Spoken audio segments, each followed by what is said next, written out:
20 reasons why the COVID-19 is the final nail in the climate alarmists' coffin. 20 reasons. Well, Craig, we could be here all day, but can you give us, welcome to Outsiders, the top 6 reasons why COVID-19 is the final nail in the climate alarmists' coffin? Craig. Yes, certainly, Rowan, and good morning to all your viewers. Look, the first reason is that we've seen a complete collapse of trust in the United Nations and its associate organisations through this COVID-19, which we'll call it, or we could call it the Wuhan flu. Remember, the World Health Organization, which we've seen the malfeasance and just pathetic conduct by, is actually an affiliate of the United Nations in exactly the same way as the International Panel on Climate Change is. Now, this bloke, Tedros, that runs the World Health Organization, is an Ethiopian Marxist, and we've just seen he's basically been a pawn and a puppet of the Chinese Communist regime. And then we go on, we see the speech that we've had recently from the UN Secretary-General, the Portuguese socialist, Guterres. I don't know whether we've got a grab of that. Deadly COVID-19 pandemic, the most challenging crisis we have faced since the Second World War. We are also seeing another epidemic, a dangerous epidemic of misinformation. Around the world, people are scared. What an absolute complete hypocrite. This is the bloke that went around the Pacific, pretending that all the Pacific Islanders were sinking, posing on the front cover of Time magazine, which was in direct contradiction to the peer-reviewed science that showed islands in the Pacific, with a very few exceptions, are actually increasing in size and not decreasing in size. Now look, Guterres went on in that speech, and what he actually talked about was actually giving cover and covering up for the World Health Organization. So what we had a Portuguese socialist covering up for an Ethiopian Marxist who was covering up for the Chinese communists. So there's a complete... Love it, Craig. Rita. Well, I'm interested in why our government, which you're a member of, is not reviewing or withdrawing funding for the WHO. We contribute about 5 times more money to the WHO than China does every year. We've heard Donald Trump has halted funding, and yet, despite the strong words from the Prime Minister, Andrew Hastie, yourself and others, we'll keep handing over the cheques to them every single year. Look, Rita, the World Health Organization does do some good work, and there are many good people there. But those at the helm running it, especially that Tedros character, we simply have to do something. He has to go. He should resign. And this is why we see the weakness from the leadership of Guterres. He should be there saying, Tedros, step aside, because you are damaging the World Health Organization and you are damaging the reputation of the United Nations. But he is such a weak and compromised leader, he's not saying that. So, Craig, but take us...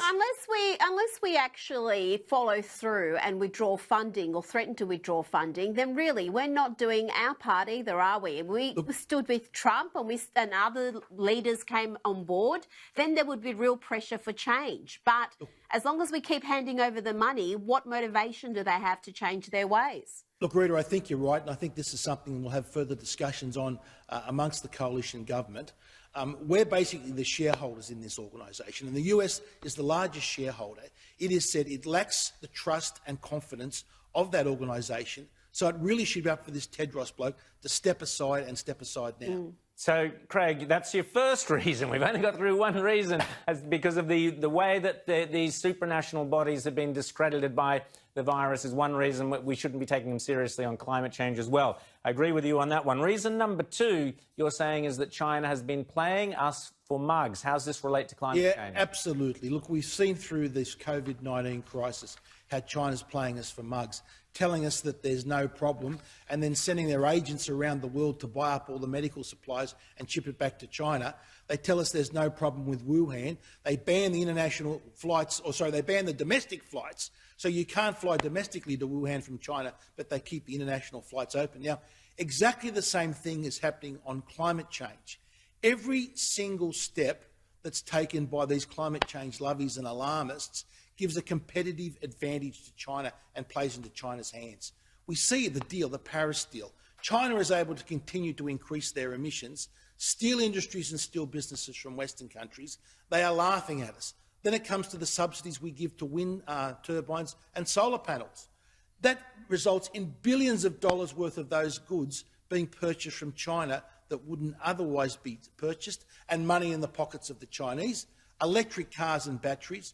China basically has these complete control of the supply lines of those goods. So everything we are doing, everything that these, what I would call China's useful idiots, these climate alarmists are pushing for, every single policy gives a competitive advantage to China and sees wealth flow out of our country into China. And that has to stop.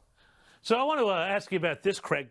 One of the things that I've always found funny about the WHO is that they want to tell us not to eat beef, not to eat our steaks, not to eat our lamb chops because, oh, you know, you're going to warm the climate. But isn't it ironic that the very same WHO that's annoyed at me because I barbecued a brisket yesterday and emitted carbon emissions for about 8 hours smoking the things, and boy, was it delicious.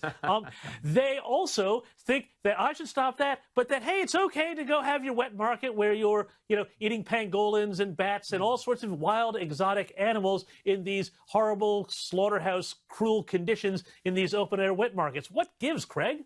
Well, James, that was actually my fourth reason, but I'll come to that. I'll jump from 3 to 4.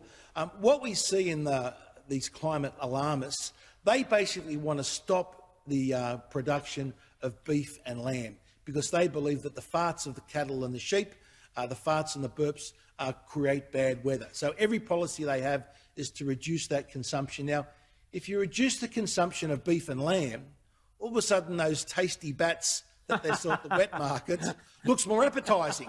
So the climate lovers... Maybe to you, Craig. Maybe to you. Maybe you might have like MasterChef Wuhan markets and they can come up with all these different recipes for sort of a bat soup or something like that. Look, this is a serious point.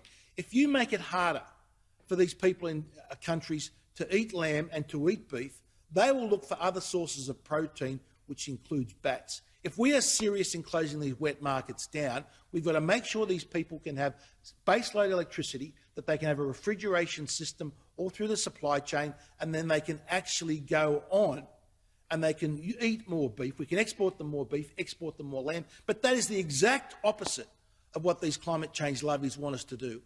Craig Kelly, now there are 3 more reasons you had for us, but we've run out of time. But you can read all 20 reasons why the climate alarmism has been basically, last nail in the coffin of climate alarmism thanks to coronavirus. Thanks to Craig Kelly. I hope you're right. Maybe the climate crazies will be laying low for a while, but I guarantee once the virus is burned out, they'll be all back again and it'll all be on like crypts coming out, like vampires coming out of the crypts to suck the blood out of our economy yet again as they take us to net zero, which we've just had a tiny taste of and we're not enjoying it. Craig Kelly, thanks so much for being on Outsiders. Thanks, Rowan.